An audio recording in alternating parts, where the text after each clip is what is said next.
All right, thank you for joining me tonight. I am actually going to prime Typhus finally. As you see, I think I remember talking about putting this on this old medicine bottle instead of that bottle cap. That gives me a little bit more control. Just to review the medicine bottle, I put some old sand and gravel bits in there just to give it some weight. But the nice thing about this bottle, it's a cheap way to have a little bit of a handle. The blue tack is enough to hold him on that base as I paint. Um, I guess if you really wanted to do aggressive painting, it's not good. Oh, slap, slap, slap. Not good at all. But that is not my style. Sorry, I said turn down the light a little bit. So I changed my mind. I had totally forgot that I had a bottle of airbrush primer in the basement. I tried it out a little bit this afternoon on some other kits that I have, and it works stellar. If you want to know the brand name, I can't tell you right off. Tell you what, let me see. I did take a picture of it. If you like how it turned out, you know how this turns out after it dries. It'll take a while for it to dry, but I really can't tell you. Sorry about that. My whole lighting is now in the way. Let me see. Let me turn that one off, see if that'll do. Yeah, there we go. I don't think I'm going to be able to get enough detail to show you the lettering, but it's STYNYLREZ. Easy App Service Primer. It's basically marketed as a airbrush primer. It works pretty good, but the problem with it is it does come out really glossy. Everything works well, but I'm not really crazy about that gloss. So I did try it out on a couple miniatures today, as I said, just to see what the effect would be, and I was pretty happy. So I put a little bit of it in a bottle, and I added a bit of airbrush primer just to water it down because it really looks thick. And basically, it's in here. It's about that much of the primer and probably about that much airbrush thinner, just to, as I said, thin it out, make it go a little bit better. Said I don't like to spend a ton of money on things. I used to do craft paints all the time. Problem is, I was brainwashed into trying Vallejo, and I found out I really like Vallejo. It's a good brand of paints. I do have a weird mix of Citadel, Vallejo, Army Painter. Um, I'm still up in the air on the Army Painter. I just don't. It not mixing as good as I'd like it to. It seems a little coarse. Of course, Vallejo is a little hit and miss as well. So the prime really just that. Let's put a decent amount on there.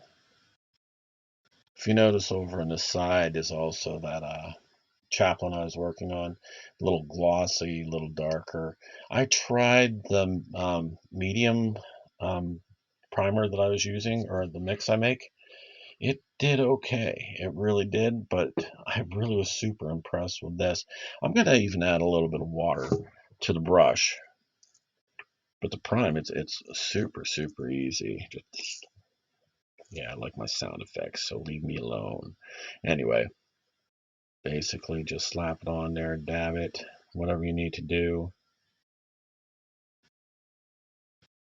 This is if you don't mind getting a little bit messy. I do have a couple of neoprene, not neoprene, um, non-latex gloves that I use occasionally. Actually, if you see my hand, I got some on my hand earlier today. It'll wash off eventually. I'm not super concerned about it. I do work in a dress professionally kind of business, but that's life. Anyway, I haven't had anybody really complain about it. I've worked on my car enough and walked into the office with grease on my hands and stuff. Just they gotta understand. I work for, well, I won't say who I work for or what I work for because that's probably a little too much information, but it's a place that they pay me okay, but I still like to work on my own cars. and I also really love crafting like this. I am sorry that this really is not that quick. That's why I do like spray primers a lot better, because yeah, I would have had this primed by now. But this works. As I said, it's cold outside. It's really not conducive to priming down in the basement at all. Well, that's where my main um, studio, I guess if you really want to call it studio, I think that's highfalutin, but you know where my workbenches are, my main paints and everything is. So it's a little chilly down there too. I kind of really prefer sitting up here. It's kind of nice having the travel kit that I made, the setup that I have for painting here. I did realize I turned the lights down quite a bit. It's hard for me to actually see the model, but it looks so much better on the screen, I think. Yeah, feel free to make comments or leave me comments. I do appreciate any feedback. Just don't be rude. Uh, you know, yeah, don't want to see a grown man cry. Anyway, not that I'll cry, but um, I just might. You never know. It all depends on what the comment is. Anyway, enough of that. Here I am priming. And see, I kind of just go all over the place. The other thing you'll see in the tail end is I do blow on it a little bit. It would be nice to have like an not air conditioner, a hair dryer or something right handy, just to not on high or anything, just to make sure that when you're doing this, one of the risks you really do have is it puddling. Some of these details are super fine, and that puddling will block details, and it's nearly impossible to get out. I mean, you can sit there and you can pick at it with an X-Acto knife or a needle, to try to get some of it out. Um, it does work. Just when it's wet, it's so much easier just to blow it around a little bit than try to do it that way. I said this primer I think is super good. It if you even if you don't have airbrush thinner, if you just thin it down with water, it still thins down enough. I'm trying to think. I can't really give you a ratio. What I believe I did, I think when I was pointing at the bottle earlier, I may have been exaggerating how much airbrush thinner I put into it, but I believe it's probably about uh, 3 parts primer to 1 part thinner. I think that should do fine. The nice thing is you can see some of the gray. If you look carefully, you can see some of the gray sticking through. It doesn't throw anything off. It kind of gives it a little bit of appreciating value. I'm not much of a painter when it comes to appreciating. Priming something black or blue even, and then doing like a dry brush of something lighter. Like a black would be a gray and then a white. That gives you your pretty shade, and gives a nice value when you're painting. That's really not my style. I think it works great for me when it comes to smaller than this. When I get into 1/72 or 15s or 10s, anything that really is simple painting that you want to keep just very basic.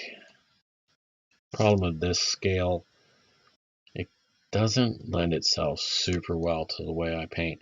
I promise someday I will get to an actual painting video. Of course, that's why I'm priming right now, hoping that I will get to a priming video, not a priming, a painting video really soon. So, let's see. I'll put that up to the camera a little bit and see if it'll actually dial in. Not really, huh? Okay, well, let me just stab a couple more things. The nice thing is, though, even with, if I miss spots here and there, as long as it's not a big spot, it doesn't matter, because when you paint, it's all going to cover over anyway. You still do a couple washes here and there, not as heavy as I used to. I do more layering now, like layering and blending than I had. I think it's a little bit sharper. It's also a lot quicker. The washes take forever to dry. I mean, it's good when you're doing multiple miniatures like units or something like that, but for the most part, it's not that great. Let me take that back. It is. I think it turns out really good, but I don't. I guess it's maturing and wanting to try out and grow in different styles. That's what I'll say. Kind of makes sense to me. All right, there we go. I think that is as primed as I'm going to get.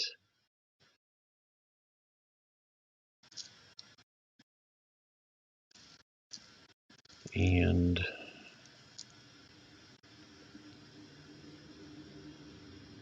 I'm done. That'll have to dry probably about 2 hours just to make sure. Hold on, give me a second. I did promise. Not really, I didn't promise anything, but I want to make sure that, sorry about that, that is right in the microphone. I just want to make sure that none of the paint's jammed into those, to the crevices. This really has a lot of detail, and I would hate to have that blocked off by paint. So that's it. That is where I am. It's done. As you saw, I was dabbing in there. That blue tack kept him on the bottle. The bottle gives me a really nice handle that I'm using, and that is my priming, at least as far as brush priming goes. It is pretty quick relatively. I'm pretty happy with it. And as I said, this will just have to dry. Thank you again for joining me. Until next time. I think I'm going to do a basing one. You can see the base is still sitting here.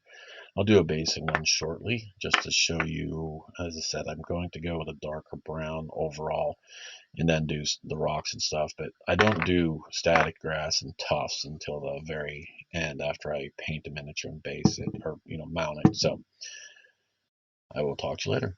Thank you. Bye.